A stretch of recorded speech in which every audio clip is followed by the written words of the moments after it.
Welcome to Poetry Changes Lives. Poetry, history, a thought for the day, all in this wonderful book. You can buy it on the poetrychangeslives.com website if you have a mind to. Well, on this day in 1951, the novel The Catcher in the Rye was published. Teenagers everywhere related to the angst of the young Holden Caulfield, its hero. Although it was written over 60 years ago, it still has a contemporary feel. It's a lovely book, and I'd recommend it if you haven't read it. The author JD Salinger was a bit of a troubled genius himself. He never published another full-length novel, though he wrote several other shortish books. And there's one called For Esme, with Love and Squalor, which certainly has very much the sort of style and feeling of Salinger and his own personality in it. He died a recluse, really, at the age of, I'm not sure, quite old, in 2010.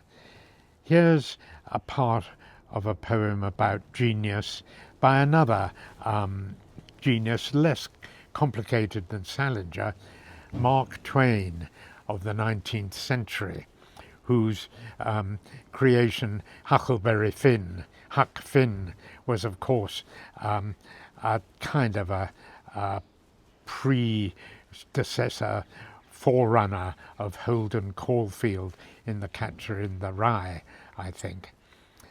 This is Mark Twain's poem Genius. It's quite ironic in its attitude, but not bad, I think. Here we are. Genius, like gold and precious stones, is chiefly prized because of its rarity. Geniuses are people who dash off weird, wild, incomprehensible poems with astonishing facility, and get booming drunk and sleep in the gutter.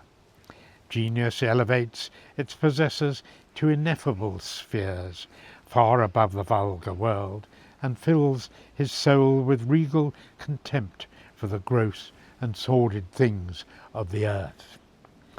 If you see a young man who has frowsy hair, and distraught look, and affects eccentricity in dress, and you may set him down for a genius, if he is too proud to accept assistance, and spurns it with a lordly air, at the very same time that he knows he can't make a living to save his life, he is most certainly a genius. If he hangs out and sticks to poetry, notwithstanding that sawing wood comes handier to him, then he is a true genius. Well, there we are.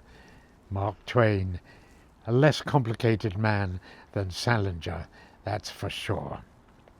Today I ask that I will not isolate myself as Salinger did.